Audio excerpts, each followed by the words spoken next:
Je pense que l'industrie, notamment pharmaceutique, a un vrai rôle à jouer dans l'évaluation de toutes ces nouvelles solutions mobiles ou digitales plus globalement. Pourquoi? Nous connaissons bien les maladies et nous savons mettre en place des essais cliniques. Même si là, on va parler d'essais cliniques un petit peu différents. Comme ça a été signalé par l'un des intervenants, il va nous falloir des cycles beaucoup plus courts pour évaluer ces solutions dont la pérennité n'est pas celle d'un médicament. Donc clairement, oui, nous avons un vrai rôle à jouer.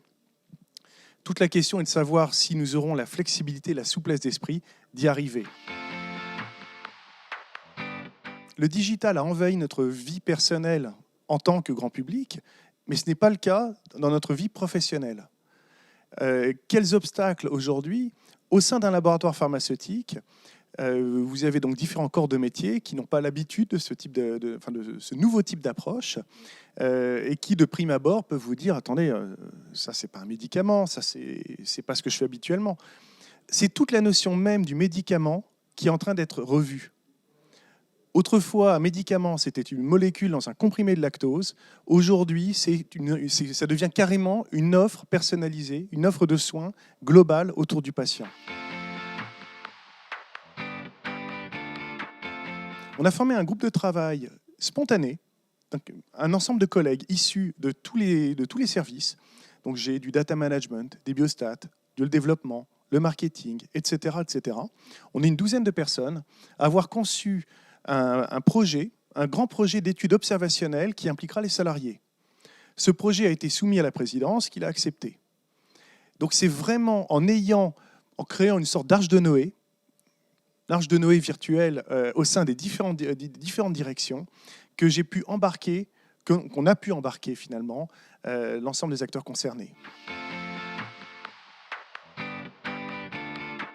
Il y a différents axes. Tant au niveau des facteurs de risque, enfin l'amélioration des facteurs de risque, observance thérapeutique et plus directement donc la sortie de l'hôpital, le télésuivi des patients.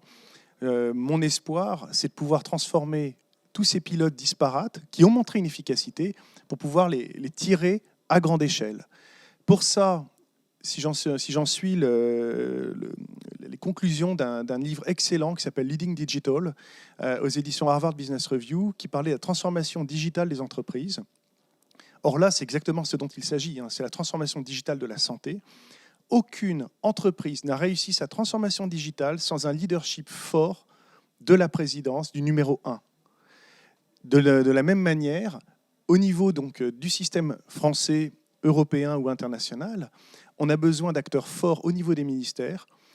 Pour paraphraser Laurent Alexandre, je dirais recruter des geeks dans les ministères.